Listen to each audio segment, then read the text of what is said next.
Thank you, Joan. Thank you for being with us, first of all. And one of the aspects that is highlighted in your work is your reflection on reality and fiction. It's a topic of great interest, central, especially today, considering the recent technological developments such as artificial intelligence. What do you think about the latest developments in this field and its applications? Well, my work has not only focused on fiction, maybe this is the most popular aspect of it. I've been dealing with memory, with truth, with the materiality of images, with the idea of language and so on. But in my way of seeing, I believe that all images are illusions. All images are like the shadows of the Plato caves, which are a kind of mediation between reality and us. So reality out there is far and we cannot access, but just with the intercession of those images. But images are not reality. But now with the current massification of images, they not only represent reality, but they create another reality, a parallel reality. And a part of our life is taking place in this virtual reality. That's the reason we should think critically how images work, because these are the way with which we can access reality. And we should accept that in such a system. Reality is not the opposite of fiction. If fiction is disappearing, our bridge to reality will disappear as well. What do you consider to be the most important moments in your career, those that have most contributed to your current form of expression? Well, I've been active in photography for 50 years. I started in the early 1970s. And I've been witnessing the changes, not only in the technological level, but in the way photography has been a tool which has helped us to solve a lot of issues. For instance, identity, for instance, the idea of documentary, of celebration with images. I mean that I've been following this evolution. I wouldn't be able to point a moment.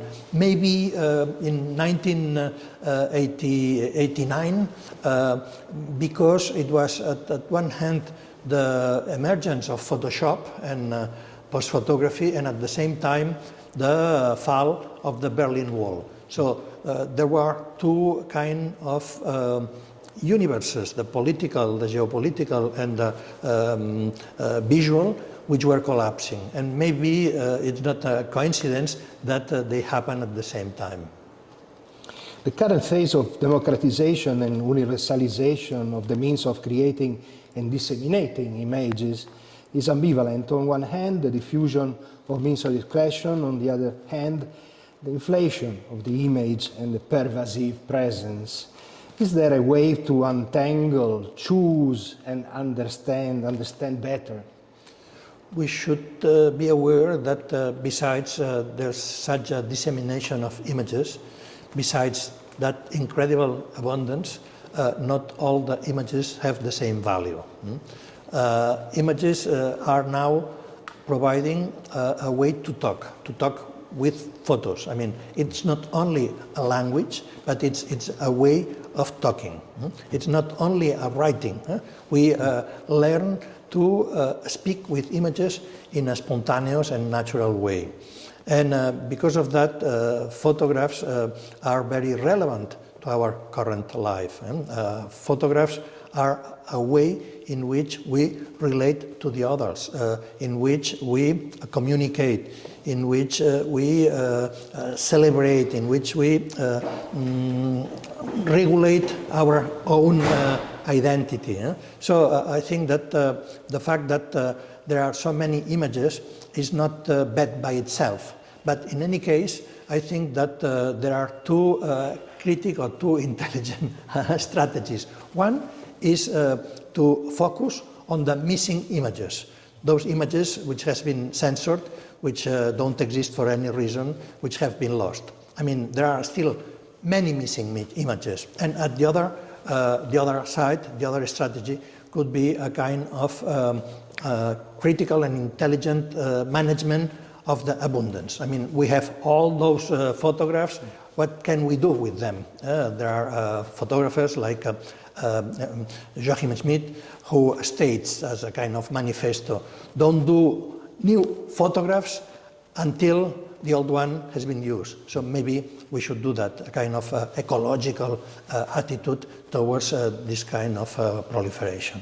If the nature of photography is uncertain, if politicians tell lies, if the media are manipulated, if artificial intelligence creates fictitious reality, who should we believe? How should we proceed? Actually, the problem is how we build trust. I mean, how we could trust some information sources. And this is a very problematic issue. I think that we should be aware of how easy it is to fake information with the authority of the photographic evidence. And maybe we should apply forensic systems. We should be skeptical and only conceal veracity when all the critical test has been done. I read an article that said that art these days needs to be less provocative and more proactive. Do you agree? Well, these are statements which sound nice, but what's the meaning behind? In my opinion, the problem is different. I mean, I don't know if I agree or disagree with that statement, but for me, what is happening is that these new technologies, such as generative AI, are fabricating images in a very easy and fast way. This means that all the craft that previously required could be saved. And the time and energy that we save fabricating the images, we can invest in having ideas, in thinking, in imagination. Thank you very much, Joan. Thank you. Thank you.